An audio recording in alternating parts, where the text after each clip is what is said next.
falar um pouco das impressões que eu tive, mas vamos começar com a nossa... Primeiro eu queria destacar uma coisa da arquitetura. Eu até fiz uma pergunta para eles se essa arquitetura desenhada para a universidade tinha alguma coisa a ver com a proteção para a guerra. Por quê? Porque ele é uma estrutura basicamente de concreto, as janelas são muito grossas. Eu vi algumas salas lá embaixo que parecem bunkers, a própria sala de reunião parece uma sala de crise. E aí na minha cabeça neurótica, eu fiz essa pergunta, ela falou, não tem nada a ver não, foi a arquiteta que gosta desse tipo de estrutura e fez assim. Eu fingi que eu acreditei, mas tudo bem. Eu acho que um ponto de interessante também a respeito da cultura é que eles são realmente informais. É uma cultura parece muito mais pragmática, muito mais objetiva. Então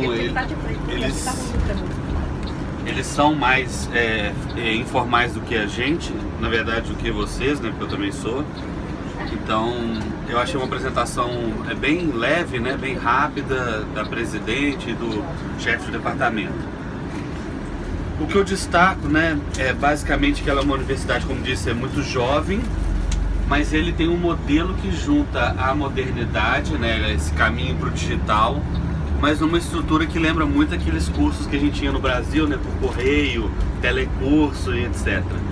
Então eles têm as duas coisas boas dos dois mundos, né? Eles conseguem trazer esses elementos que são muito eficientes ainda, como a entrega de livros pelo correio, isso parece funcionar perfeitamente aqui, mas eles já estão fazendo um caminho que na minha visão é ainda um pouco lento para o mundo digital, né? Manter uma estrutura como aquela que a gente viu lá embaixo, de distribuição de livros, de material didático, não sei o que, num país como o nosso fica extremamente inviável. Eles comentaram que eles têm 3 pilares que eu achei interessante. O que eles chamam de o pilar 1 é o acesso, né? A possibilidade de todas as pessoas acessarem, inclusive aquelas que ainda não estão em idade universitária. Mas aí em termos de acesso, obviamente eles estão vinculados à possibilidade do uso da língua do hebraico, né? Não nenhum idioma estrangeiro, então o acesso é limitado, obviamente. Eles são uma plataforma que se diz EAD, mas no limite eles estão testando um formato híbrido, né? Sem as regulações que a gente tem no Brasil, então, portanto eles têm essa liberdade.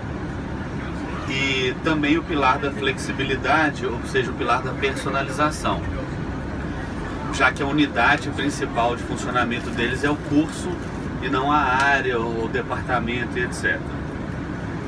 A maioria deles são part-time, né? São 46 mil estudantes, 700 cursos de graduação e pós.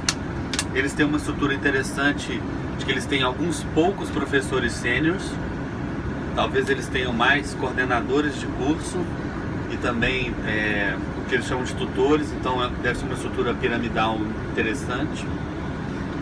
O foco obviamente na tecnologia. Mas eu acho que o pulo do gato aqui, e eu não sei se é permitido no nosso país, é que os créditos acadêmicos que eles têm aqui, né, que não são créditos, são cursos, os nanodegrees que eles têm aqui, eles podem ser utilizados em outras universidades.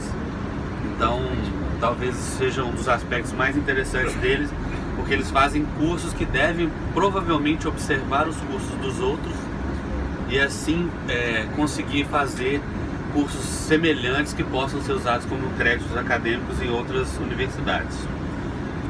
Bom, o foco obviamente, por exemplo, em cursos que são mais práticos, como foi feita a pergunta, né, de skills mais voltadas para o mercado, não tem aqui, então eles ainda têm um ensino muito focado no conteúdo, né, pelo que eu entendi, centrado em humanidades, ciências e ciências sociais. E aí até por isso que não tem tanta essa coisa voltada para a prática e para o aprendizado mão na massa.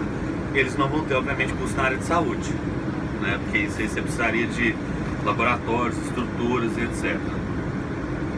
Bom, o resto a gente fez com perguntas, né? O modelo é um modelo disruptivo, mas ao mesmo tempo tradicional, usar essa estrutura. O objetivo deles não é manter os estudantes, mas trazer o maior número de estudantes, isso é interessante. A retenção não é uma preocupação tão grande quanto em nossas escolas. Os mecanismos de controle de qualidade ainda estão no controle de qualidade do próprio material. E em termos de tecnologia de aprendizagem, eles não são inovadores como algumas de nossas escolas, né? E nem tão preocupados com o sistema de avaliação quanto a gente também está preocupado. A avaliação deles se dá se aquele aluno é absorvido em outra universidade sem grandes problemas. A parte dos estúdios eu achei tranquilo, normal, né? É legal você ter uma sala em que o professor pode ir fazendo a própria edição, mas hoje em dia você tem tecnologia que é, entre aspas, caseira, que você consegue fazer aquele tipo de transmissão. Mas foi uma visita bem interessante para começar as nossas semanas de trabalho. Beleza?